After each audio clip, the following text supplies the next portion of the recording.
Hey guys, welcome back to the podcast. I'm your host, Bruce from Printavo. We've got a very special guest today. And of course, thanks as always for listening every week. We're always trying to pull the most interesting shop owners like we've got today. Nikki and Kyle out of Machine Gun Graphics. I got a lot of questions for you guys. So I don't know if you want to start with the customer side or the equipment side, but Machine Gun Graphics is out of Winston-Salem, North Carolina. If you could, how did you guys connect? How did you guys start Machine Gun Graphics? What's the history there? We're pointing to Kyle. I started printing 24 years ago. Wow. I started printing when I was either 14 or 15. I don't exactly remember when. So started a long time ago, originally from the Tampa, Florida area. So I was in a band, we needed some merchandise, so I figured out how to print shirts from there. I'm about the hamburger griddle. What was this? The hamburger griddle? So back before I knew really anything about what I was doing, I used to cure my T-shirts with, those flat top griddles that you plug in and whatnot. So I would flip it upside down where the handles were, on my table or whatever, and I would just slide the shirt underneath it. Little did I know that I essentially just created a flash dryer. So wow. I didn't know what anything was. I used to build my own frames.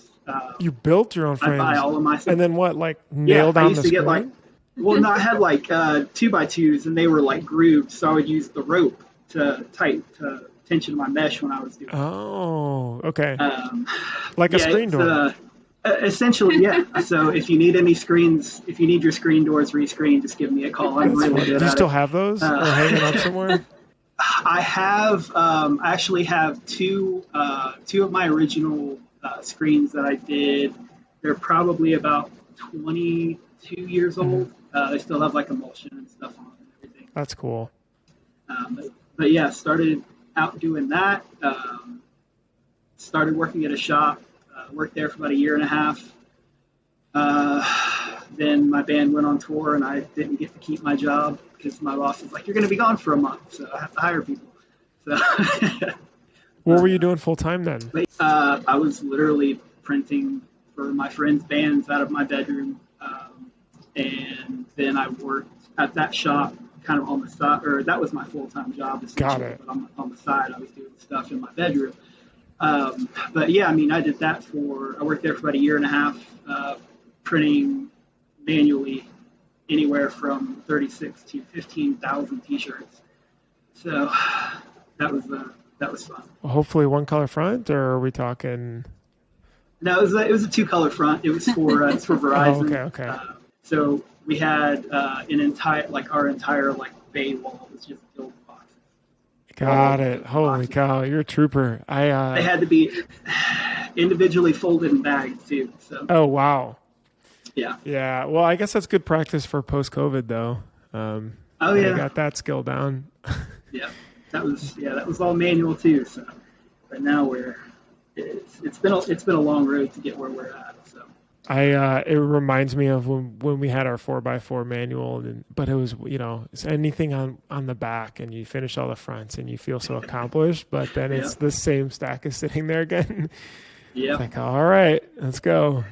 So how'd you guys get connected then? Or Nikki, then how'd you join it? Well, I moved up. My parents lived up here in Winston. My dad was in the Coast Guard for a few years, and we jumped around from place to place, and he got a job working for a credit union. So he moved around a couple times in North Carolina. They got stationed here in Winston-Salem. So I moved up here in the end of 2003. I had some equipment delivered to their house because it was going to be cheaper for me to get it there and then take it to where I lived in Florida, which I was living with my grandmother at the time.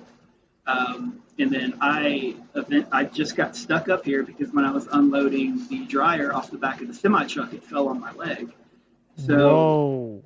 Yeah, it was one of the Workhorse Powerhouse Quartz 2408. So it was about an 800-pound dryer. Fell out of the back of the semi truck that we were unloading, the truck driver was helping me like slide it down, but he was like, "Oh, it's too heavy," so he moved out of the way, and then it literally just fell on me and pinned my leg to the ground. So I was in the hospital for a few hours. Luckily, nothing broke, but I couldn't walk or do anything. So I was just like, you know what? I'm just going to live here. So I stayed here with my parents. I met her in the end of 2003, early 2004. We started talking, hanging out, and we've been together ever since. Wow, all because the dryer fell on your leg. Yeah. So I was still doing my stuff out of like a little workshop in that. Moved to a big spot here. She was working full time as store manager at the mall. She was working for Hot Topic for about 10 years, and she was running that place like a well-oiled ship. And then I was getting so busy here that It was like, come on over. She was like, I'm tired of the mall. So she came here and she turned this place around quite a bit as far as as far as the business side of it goes. So. How does it work between balancing roles like that together so you don't step on each other's feet or try to annoy each other at the least amount, or does it not? I mean, like, I'm always, curious about that. A 7-year. It's been back and forth. Yeah, it's been great for the business. It's been good for both of us too, because we can actually like have conversations about how things would work better. Like, she has really great ideas. I have really great ideas. I've been printing for, as long as I have. And she's got a really great business background when it comes to, running stores in the mall and things like that. So she's got the business know-how that I never had. So, she's a very organized person. She kind of came in and was like, you know what, let's change some things around. Let's move some stuff around. We're constantly moving our shop around to make it more efficient, the best way possible. I think it works really good for us because Kyle is definitely like on the artistic production side of it, and I'm 100% like on the business side. Not that I don't go help out on production on certain days when it's needed, or didn't do that, in the beginning. I totally learned how to use the presses, built the embroidery department, stuff like that. But at the end of the day, like, I'm more business minded than Kyle is. So we can definitely step on each other's toes sometimes, but I also think that we are removed a lot in terms of what we provide to the business. So it kind of helps in that aspect too, when you have two totally separate roles inside of the business versus me being down on production trying to tell them what to do when I only know this much about the actual printing process. Well, you get me and her on a press. People can't keep up with it. Is it tricky between you guys, especially when you get busy? Because I was chatting with another shop before where there was always this constant struggle of sales tossing orders over, and it's like, hey, we can't do this or this, we don't have all the info or this or that, and being that, that was a husband and wife couple, and so they were always arguing about that as far as how to balance it. So I think that like when I first came into the business, it was just Kyle and myself. So this specific shop has been here for 15 years. And we got this specific shop because Kyle bought an auto. And he spent 6 years, probably 6 or so here by himself. And then I came in, and then it was just the two of us. So when I came in, there was a definite need to just help out everywhere. So Kyle taught me how to do everything inside of the shop from the production standpoint. And then I slowly started taking over the customer side of it. In doing the production side of it, I pretty much learned at this point how long things take. So with our specific shop, when a customer emails us, I'm their first point of contact. So I'm the one that's like quoting out, sending an invoice, planning them onto the calendar. So it's like I can actually look at our calendar and say, oh, yeah, we can meet that deadline, or no, we can't actually meet that deadline. This is where we're at as of right now. We have very few jobs that don't get done on time. And I think it's just understanding that schedule. there are definitely times where a job might come in where I'm kind of looking at our schedule, trying to figure out if we can push stuff. And then I'll just go ask Kyle, like, hey, this is what the job looks like. It's this many pieces. These are the things I can move around on the calendar. What do you think? Yeah, I mean, both of us have gotten much better at communication when it comes to trying to figure out where things can go. I mean, it's one of those things, like it sometimes can be a struggle because it's like, we both have our ideas as far as what we think can and can't be done. But I mean, it's gotten, a million times better over the last couple of years just because of, working on communication within the business. And it's, it just makes our life easier to be able to have someone who is the, main point of contact for getting the orders in. And then I'm the one who's on the production side of everything, making sure that it does get done within the time that we Sure. Are there any other tips that you think about going back for other couples that are maybe either getting into running the shop or even longer term and wanting to balance that relationship well? Find your strengths. Yeah. I think we both have strengths inside of this business, and we can both give each other ideas on those strengths, because there's definitely some days where I'm like, oh my God, this is so much. What is going on? Mm-hmm. And I might ask Kyle, like, this is everything that I'm dealing with. Do you have any ideas? And he might just throw one out, or vice versa. Like, sometimes if they're having an issue on production and I just kind of pop in and I'm like, oh, what if you try this? What if you try that? Understand that sometimes it just takes a fresh set of eyes, and that someone who's maybe not doing that job that you're doing every single day might actually be able to give you a tip that could change something. But I think that kind of goes everywhere in life. Got it. Definitely work on communication. Yeah. If you don't talk about problems and the issues that you're having within your business, I mean, and in your personal life too, I mean, it's not going to work. Yeah. So. Got it. That makes sense. You guys have a cool website. I'm going to actually share my screen real quick. You can browse through a lot of products. You get your photos on here. What are the thoughts behind a website like this? Is it so you can direct them to get ideas, or do you think it helps with more SEO? I notice you've got a cool art upload functionality here and testimonials and things, but what is the help or maybe the thought that behind when you guys created the website? The website is a love-hate relationship right now. I love that it has, it's okay. No, it's perfect. It's good. It's a good topic, actually.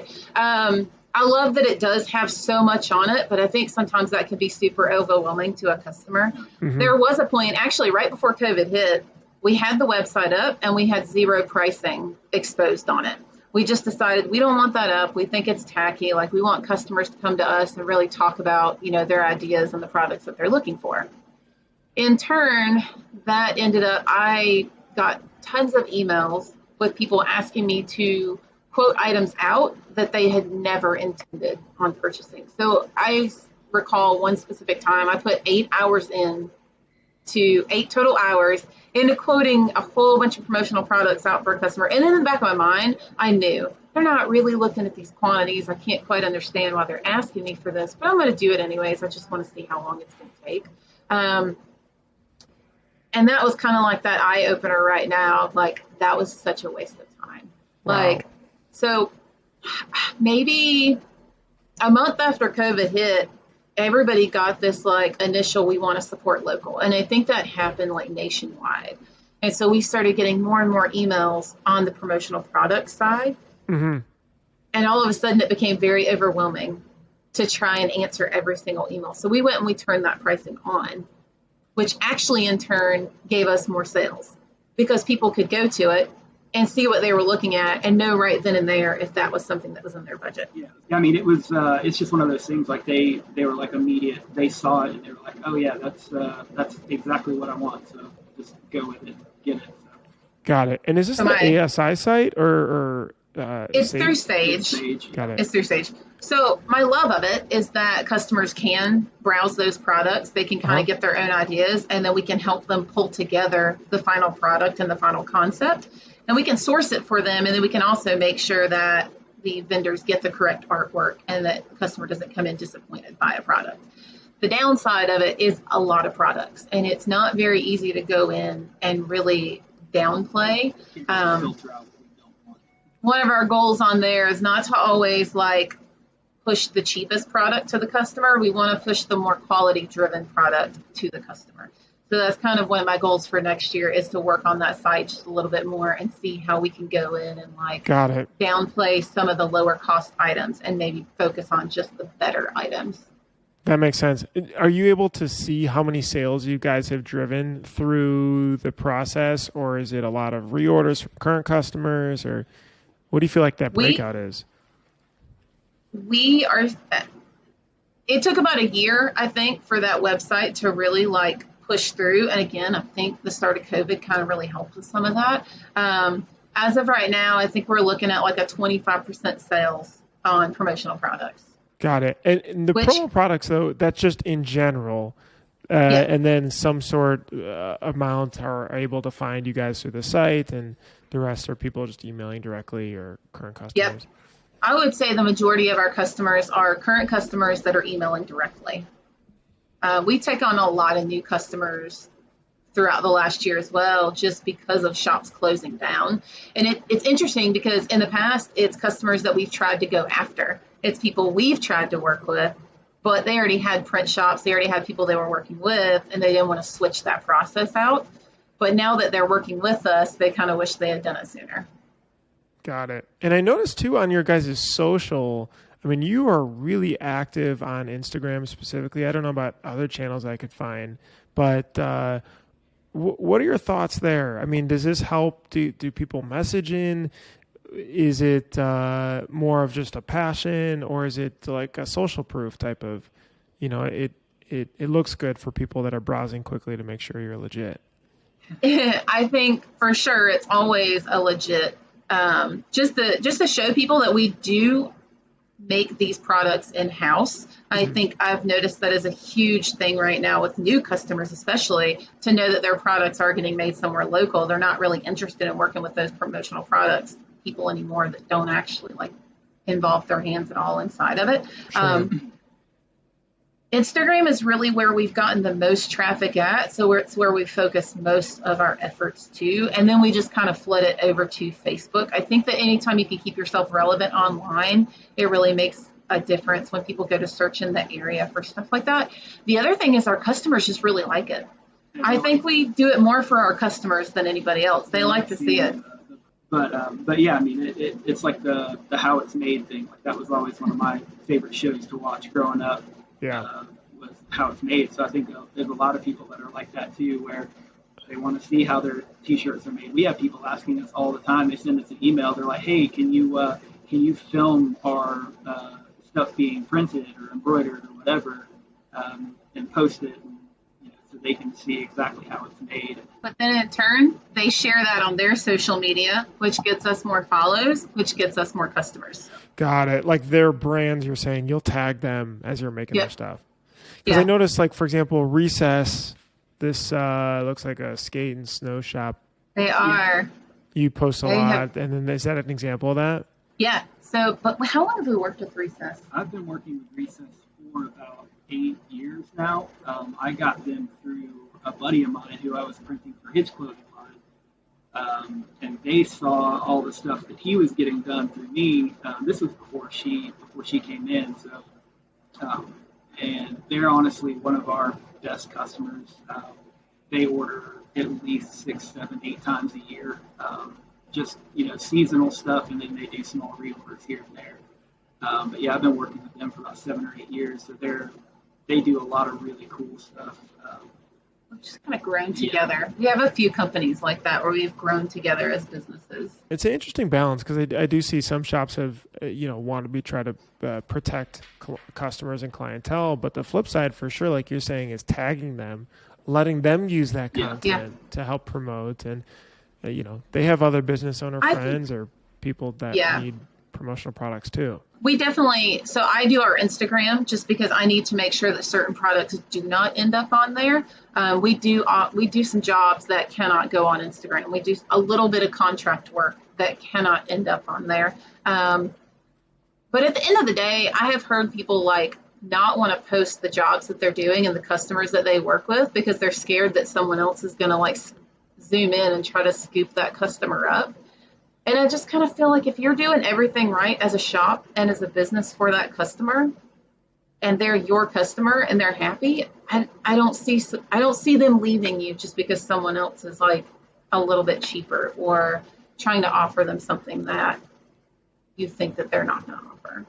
Yeah, it's an interesting thought for sure. I mean, we have that thought too, but at the same time, obviously, we'll run a podcast every week with a lot of customers and showcase them and repost them and everything. So it's no secret who's Printavo and then who, a competitor can try to reach out to. But now, granted, totally different conversation because it's harder to switch platforms per se. But still, I think you're right. Like, it is that connection, right, with the product or the brand. It's funny. I always think about when I go to a grocery store and I'll pick out a coffee, for example. I mean, there's a million coffees on the shelf. I mean, there's a whole row of it. But there's definitely only a few that I like the brand or the taste or whatever it is that I care about. The price, I'm sure, as a factor. But that's interesting. So do you do some contract work, you said, or is this just one customer? Was this like leftover from before, or what are your thoughts on that? It's some people that actually print certain jobs in-house on their own, and then we just take like the bigger jobs that they don't want to say no to, or that maybe they can't take on in-house, or if it's like water-based printing or specialty printing, things they don't do. When I say like we literally have 3 people and that's it. And we don't want any more than that. We kind of went in the beginning of COVID trying to like think about it like, well, all these promotional products companies are upset right now because their printers are now 5 and 6 weeks out because that's just what happened. And we did think about it for a minute, like, do we want to take on more contract? We have the capacity to do so. Is it something that we want to offer more? And we very quickly decided no, because not every single one of them is a good partner. The people that we work with, it's turnkey. So it's a true contract process. They send us the art already separated. They send us the mock-ups. They send us the T-shirts.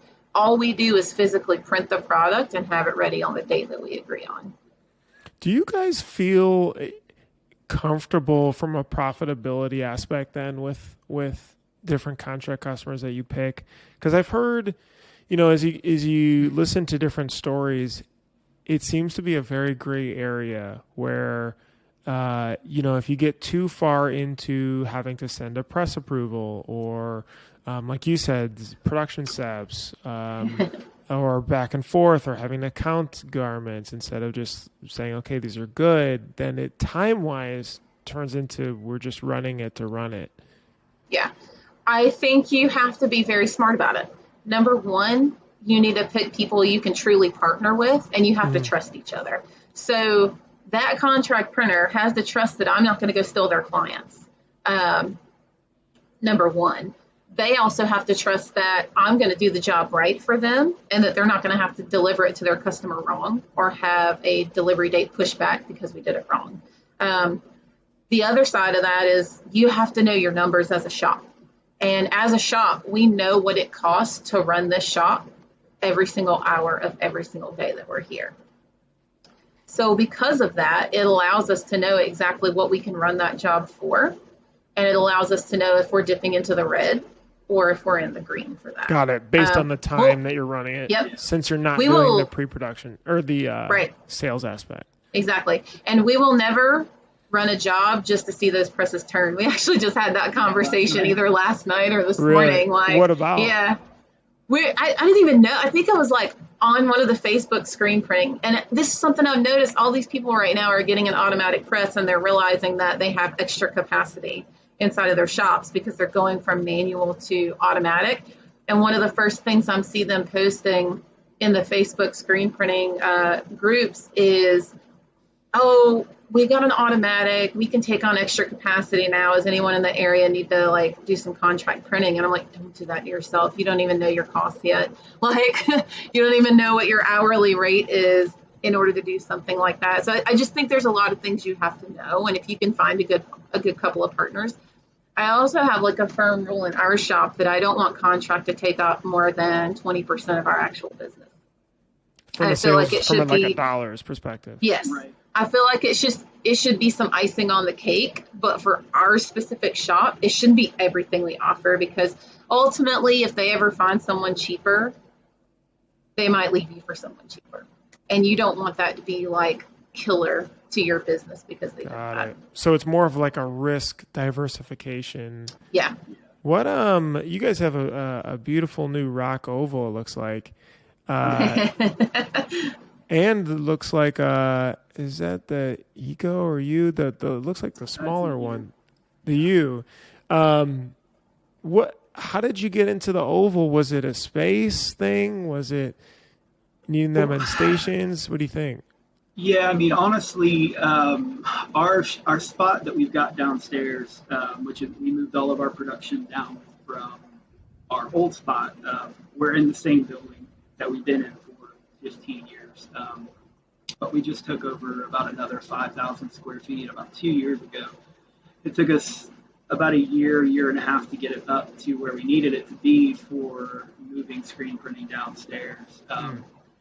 So it's not an odd shaped area, but there are support posts about every 15 feet. So we had to figure out, like we needed another press, like it was that time. So we had to find something that was going to fit in that space without taking up too much space. So I had been following rock for probably about 6 years. Even like I found them on YouTube even before Ryan had started, being the U.S. sales for them. Before they even moved the sales into the U.S., I had found them and was looking at all of the stuff from like CESPA trade shows and things like that. So I saw that they were like making ovals again, and I was like, okay. So I kept looking at them. So it only made sense in the space that we had to get an oval because I mean, if we had a 10-12 in the space we're in now, those things are 18, 19 feet in diameter. Yeah, they're huge. So the spot that our oval is in now is 14 foot wall to wall, and it's 50 feet long. So the oval itself is 11 feet wide and 40 feet long. So we have about 1.5 to 2 feet on each side of it, all the way around. So it's extremely comfortable to be in there, that spot that we've got. So it fit really well. Did you did you move press manufacturers to make that purchase, or you were on rock before? Well, no, we the press that I originally had, it was a Progressive Falcon. I bought it the year before Workhorse picked up Progressive. I bought it at a trade show off the floor from TechSource, and so I had been looking at the MHM IQ oval that they have, and I'd always seen the rock presses and things like that. I've seen them at trade shows. It honestly came down to a lot with service and how we were treated with everything we were trying to get. So. And by the way, this is not a rock commercial. If you guys had a brand new M&R, I'd be curious about it too, or Anatol or anything else. So absolutely, yeah. I'm just curious. It's not super common, but like it was a space. Some people, they want, they've got the super long ones in need for all the stations, and are doing some crazy 12 color, really cool design work. But yeah, I wanted that oval all along, and this was the excuse to get it. This is really. Honestly, so you moved into this warehouse with the poles there to force this. I mean, I'm not going to admit to that on camera. That's okay. But, yeah, I mean, it's honestly, that's the press that I've always wanted. Like, seeing all the different types of presses that there were. Like, I was even looking at ovals whenever Precision made them back in the 90s. Like, I found a couple of them for used for sale. I'm like, I could look into that, and I'm like, nah, I'm done with used equipment. So. We also kind of met our capacity on the number of colors that we could do on the Workhorse too, and we had a customer that we were taking on that was really kind of pushing. a little bit more and a little bit more each time as far as color counts go. And we do, and at the time, did a lot of water-based printing, and we were starting to do more and more of it. And so that was the other reason for the rock purchase, was just the capabilities that we could get from that press that we couldn't get from what we were already currently using. Got it. With those, do you guys still do a lot of higher color count jobs for the most part, or is it? We ran 3 9 colors and 2 10 colors last week. So what's your thoughts on the hybrid then? Right. It's kind of I don't know. It's very intriguing. Like it's really cool. I like the concept of it. She actually reached out to our sales rep from Rock to get some questions answered about the hybrid. I mean, it's definitely really cool. Like I like the idea of being able to just print it under base, and then you can do full color on top, and you're done. So I have some thoughts for it as far as like wanting it that I think Kyle doesn't really think about. And it's just because, again, with our business, I'm the one sometimes that pushes to move into different facets of the business. We've been doing a little bit more and a little bit more on the fulfillment side. And we just took on more warehousing space inside of our shop. So that gave us the capability to expand more into that. And so the way I start to think about it is like, again, that customer with some of the full color stuff, like we're looking into doing possibly fulfillment for them next year. And when I start thinking about housing their products and how many shirts we need to make, run on press in order to make some of those like higher color counts, like worth doing the job, and at a good price for them as well, so that they can turn it the way that they need to turn it. Sure. I start looking at the hybrid as, well, maybe I could do like a 50-piece run, because at the end of the day, I'm only setting up 2 screens versus 10, or mixing all the inks, or thinking about it like that. So I'm looking at it from like a labor standpoint, a time standpoint, and then also getting those products back up on their fulfillment store if something were to sell out. So that's kind of where my brain is at with it. I just have an aversion to DTG. I'm not a huge fan of it, but the fact that it's just this thing you just roll up to your press and push a button and you can print. It's a great concept. It cut out sorry at the beginning. Huge version to what? Was that digital? DTG. Oh, okay. Yeah. We always said if we got into DTG, it would be inline on the press. Yeah, that would be the way we would do it. Yeah. I don't think that DTG with separate units is a way that we specifically want to grow our business. I don't think it's really the model that we're after. We're not really a onesie twosie kind of shop. We're definitely more of a bulk production. So with the fulfillment, I mean, every shop's growing into fulfillment and really helping to verticalize with their customers. How do you think about that forecasting aspect, right? With okay, and maybe it's just we have to try it to see, especially with a new customer getting going. But for example, this customer you just talked about, high color count, you started to take on fulfillment. You got the space now.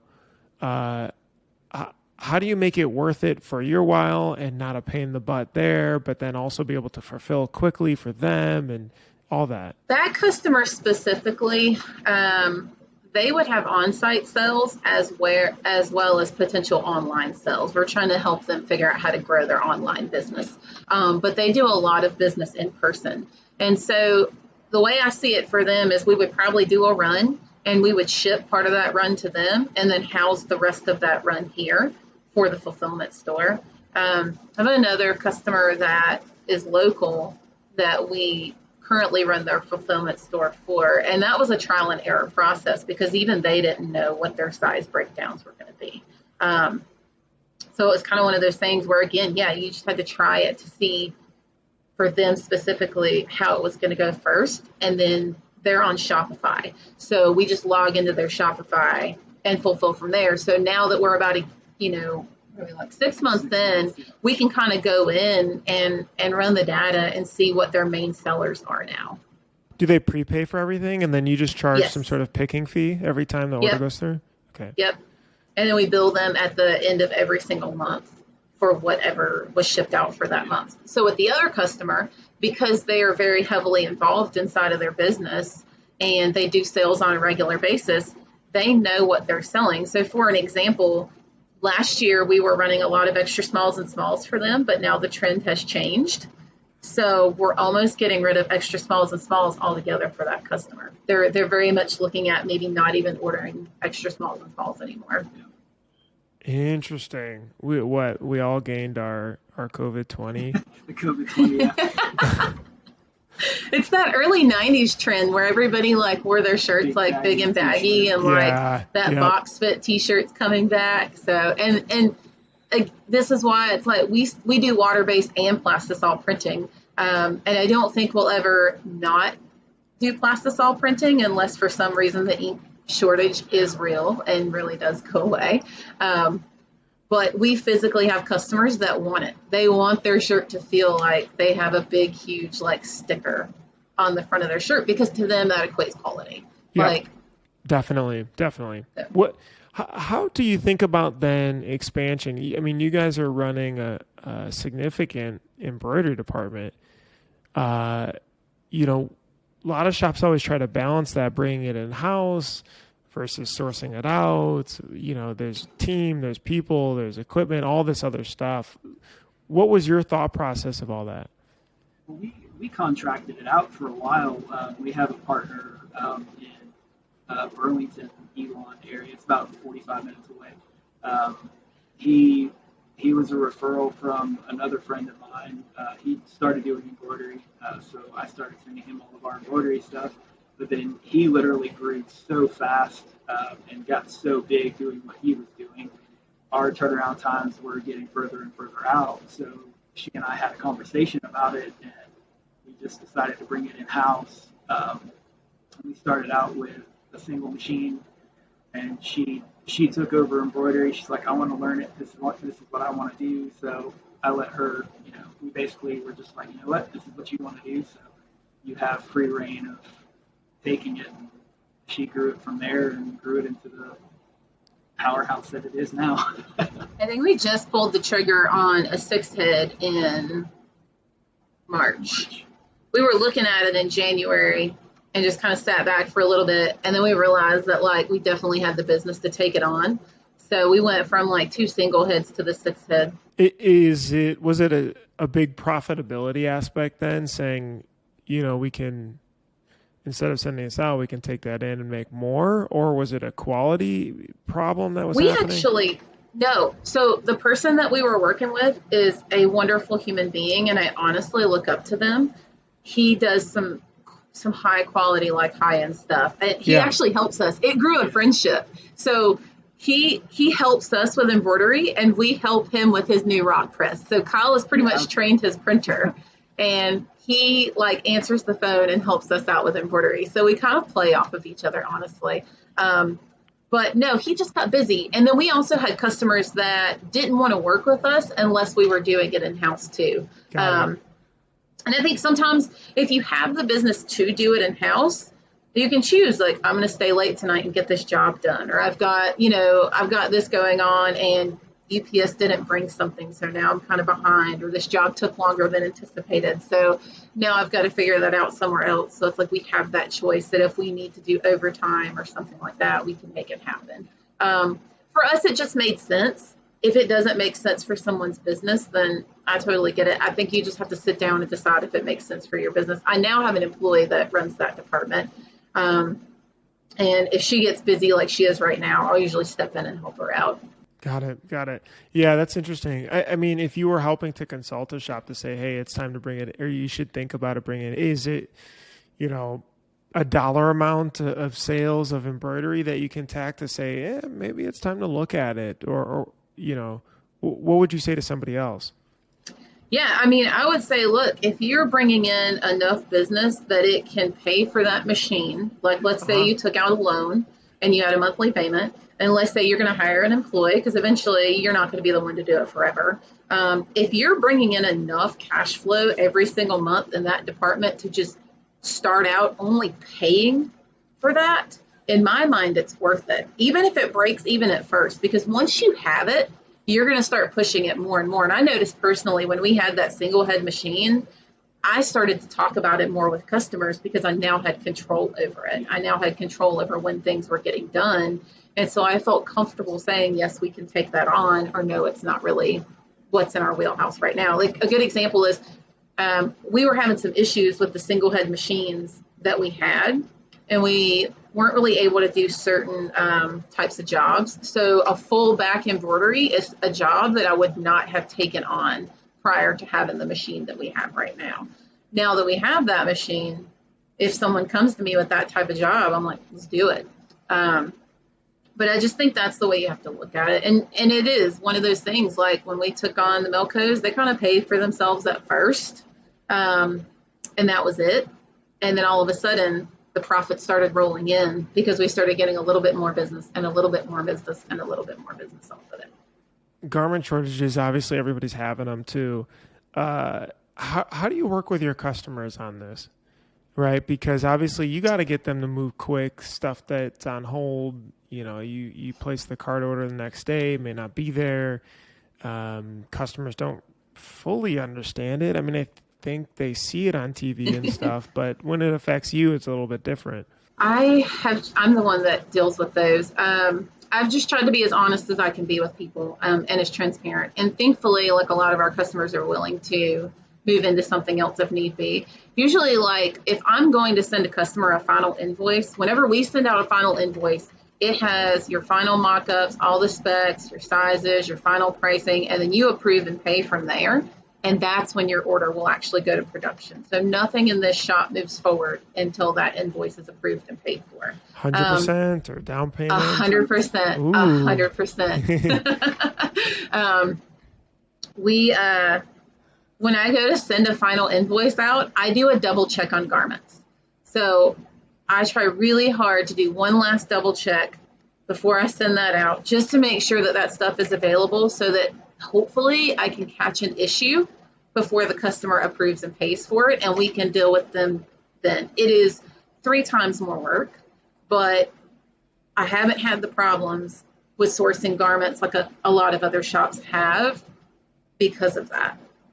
Another thing that I started doing more recently with some of our customers that are ordering like larger quantities, they usually come to us around this time of the year, and they may not actually have the artwork squared away until like December or January if it's certain events, but they're usually quoting it out now. Because we have space to house product, I'm basically invoicing them for whatever blanks and sizes that they want. We're ordering their garments now, and then when the artwork is coming in, we're then re-invoicing them with mock-ups for whatever that print cost is. Got it. That's been a more recent change for our shop. We got our warehouse downstairs. It's got about 3 or 4 different customers, like multiple boxes of hoodies, stacks of T-shirts and things like that are just down there waiting for them to get everything ready on their end. We're ready to roll whenever they are. So yeah, it's a way for us to ensure that they can get what they're looking for if it's in stock at that moment. Got it. What does the remainder of this year look like for you guys, right? I'm sure there's hiring, different growth. There's holiday stuff coming up. Any shop improvements, things like that. Like, what are you guys thinking about? Well, we've actually got an auto reclaim that'll be in hopefully the end of November. So that's gonna, which one? We got the Inpro, the Tiger Clean from Inpro. We ended up going with them because I know one of the reps from there. He came down and we talked, and they got the chemicals exactly for what our emulsions and inks like that were taken care of. And the fact that they're sold by a chemical company is probably one of the big reasons for deciding to go with them. But yeah, that'll be in, and that'll alleviate the most hated job in the shop. So we try and switch off. That. Yeah, we've got 2 other guys. They run the press. We've got 2 press operators, and we all kind of take turns every week. Somebody does it. One of the guys, he literally reclaimed 4 times 2 weeks ago. Literally, we ran out of screens, and he was just like, "I'll do it." I'm like, "Okay, have fun."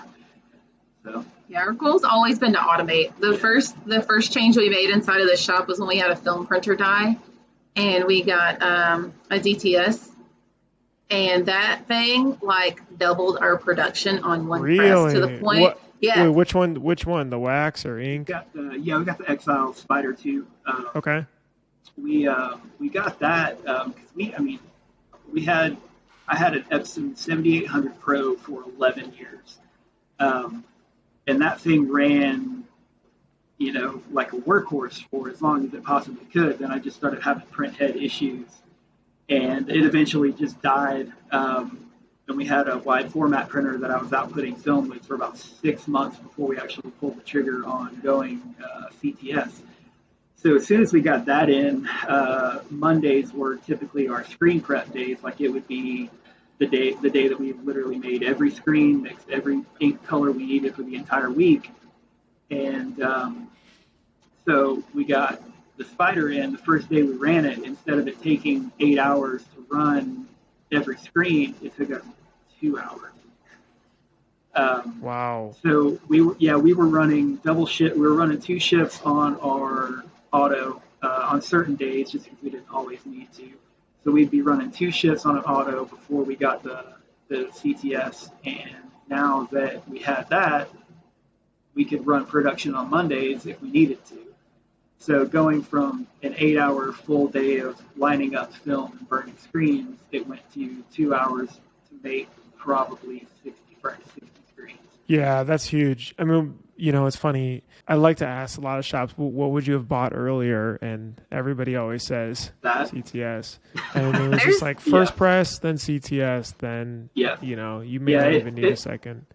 Exactly. That's something that we've always talked about too. Like me and her have talked about it.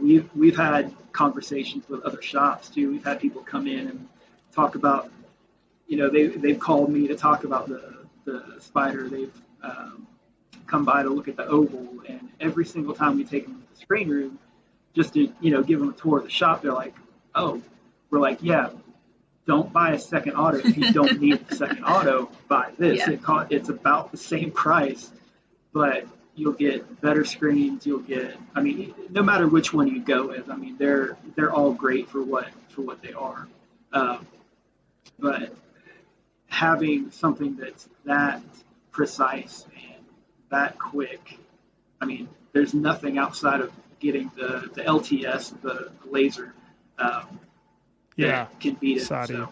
Yeah. But I think you'll get that computer to screen, and then your press will come next. You know what I mean? Like you'll get it. You'll eventually get that second press, but sometimes I think what really was crazy to me one time is when I really started digging into our pricing structure and making sure that we were priced appropriately. I think I read somewhere that the average shop only utilizes their press 30% of the day. And I was floored by that. I was like, why? How do you only use it 30% of the day? And then I realized we had built such a good routine on the one press that we had that we were literally turning that thing 80 to 85% of the day it was being run. To the point where even if we were staggering lunches, maybe we would stay during everybody else's lunch break and keep running the press while everybody was gone, and then we would take our lunches before or after. But it was shocking to me. I was like, 30%? Really? Wow, that's really cool. That's awesome to be able to see. And you know what, producer Chris, drop in a link. We did this cool time study with buying a CTS and when it's worth it. So you guys can definitely check it out and be able to run the numbers on your shop. And I think you'll be surprised how soon it actually does make sense. So that's really helpful. Kyle and Nikki, thank you guys. This is really, really awesome. I'm glad we got to connect. Are you guys going to any shows or plan to be out? I know Long Beach is probably the next big one. We'll be at Print Hustlers. Oh, there we go. Yeah.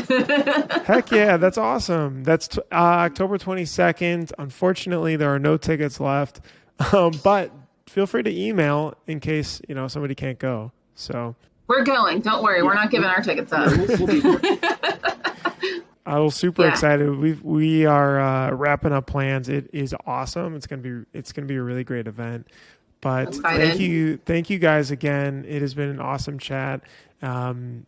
And I'm really excited to see how the rest of the year shakes out for you. Me too. We'll chat later. We'll do a Definitely. recap at the end of the year. Yeah. Yes, that would be really cool. Well, thank you guys again. Guys, this is Machine Gun Graphics. You can follow them on Instagram and be able to reach out. They're super, super nice. Thank you guys again for listening to Printavo Print Hustle's podcast. Thanks for having us. Absolutely. I'm your host, Bruce from Printavo. See you guys next one.